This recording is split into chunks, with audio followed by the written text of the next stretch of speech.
Então, nessa ação penal 505, 49, 32, 38, depoimento do senhor deputado federal Luiz Paulo Teixeira Ferreira. Senhor deputado, Vossa Excelência foi chamada nesse processo como testemunha. Como testemunha, Vossa Excelência tem um compromisso com a Justiça em dizer a verdade e responder as perguntas que lhe forem feitas, certo? Certo. Eu vou advertir Vossa Excelência apenas por força de lei. Se Vossa Excelência faltar com a verdade, fica sujeito a um processo, certo? Certo. E dito isso, eu passo a palavra à defesa do senhor Antônio... desculpe, senhor Branislav Contic, que arrolou Vossa Excelência como testemunha. As perguntas, então, doutor. Bom dia, deputado Paulo Teixeira. Me ouve? Bom dia, doutor Batóquio. Deputado Paulo Teixeira, o senhor conhece o senhor Branislav Contic há quanto tempo? Conheço o Branislav Contic há cerca de 20 anos. O que pode nos dizer da sua observação, do seu comportamento ao longo desses 20 anos? Trata-se de homem correto, de homem sério. Eu conheci na condição de empresário, ele era empresário do ramo de confecções, ele tinha uma empresa de confecção em Guarulhos, e eu o conheci nessa condição. Mais tarde, ele trabalhou no governo da então prefeita Marta Suplicy, fez um trabalho muito correto, muito sério, e depois eu reencontrei na condição de assessor do então deputado Antônio Palocci e do então ministro da Casa Civil, Antônio Palocci. Portanto, uma pessoa que eu reputo uma pessoa de bem. Sobre a formação dele, ele saberia nos dizer?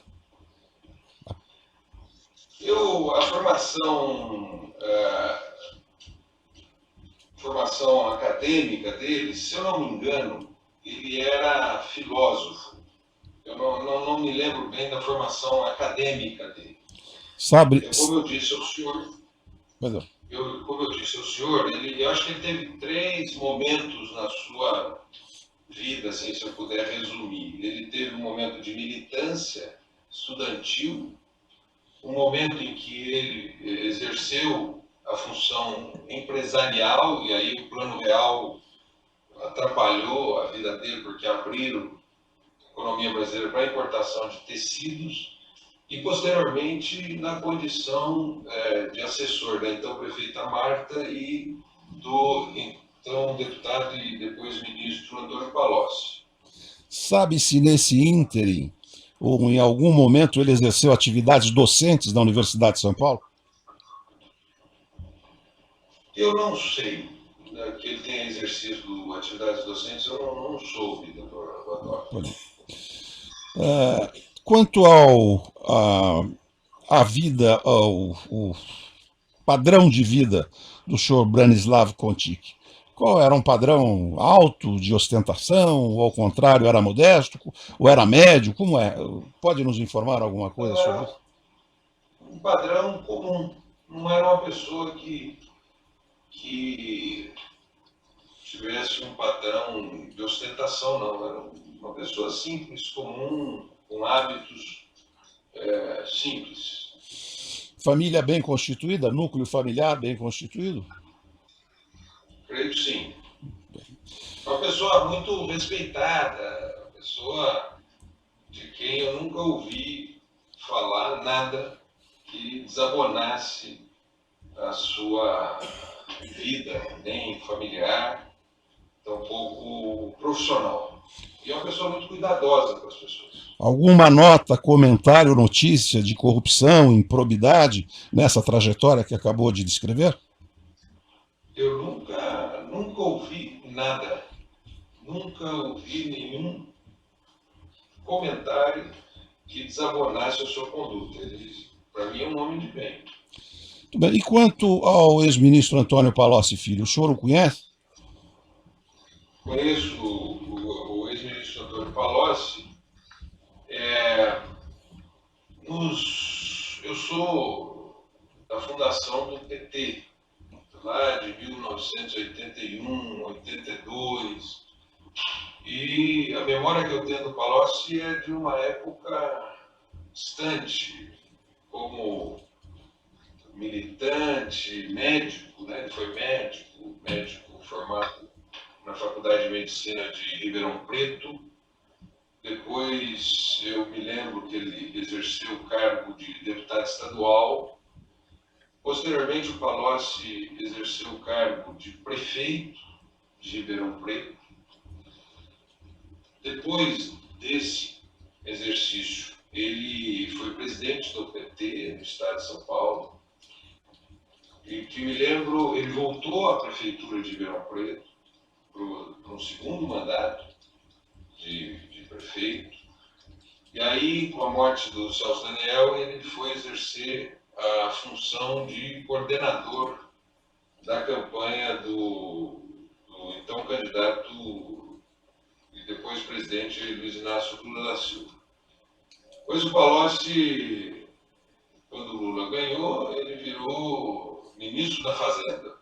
Eu não tive mais contato com ele, ele era o ministro da Fazenda, Alguma notícia de favorecimento de grupos empresariais no exercício das funções de ministro de Estado? Alguma notícia de improbidade? Não. Deputado Paulo Teixeira, tramitou pelo Congresso Nacional uma medida provisória que levava o número 460 e que versava sobre Minha Casa Minha Vida. Uma mensagem, uma medida provisória, obviamente, originária do Poder Executivo, como só ocorrer nesse tipo de iniciativa legislativa.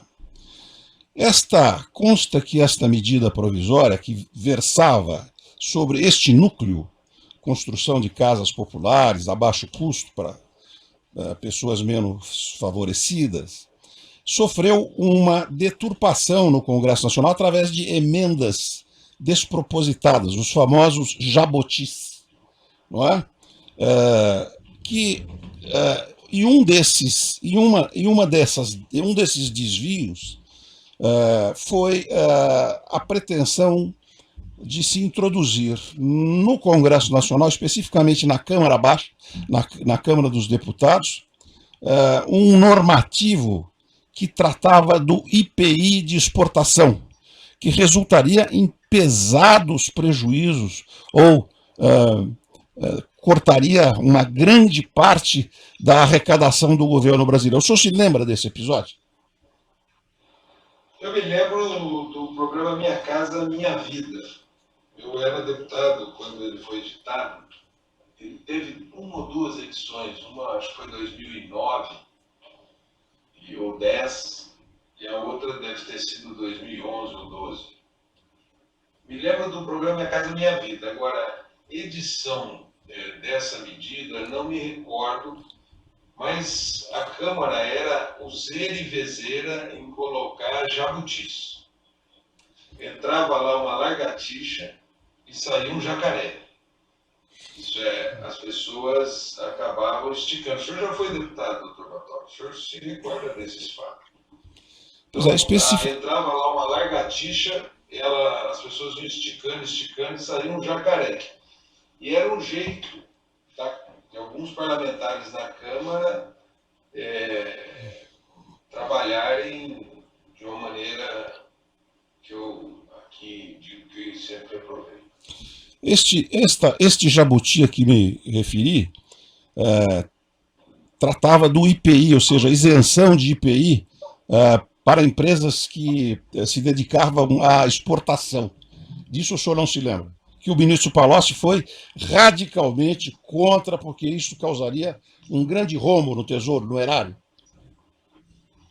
O Palocci ele tinha ali, até acho que por força de ter sido ministro da Fazenda, uma posição que eu reputo de um lado republicana e de outro lado fazendária.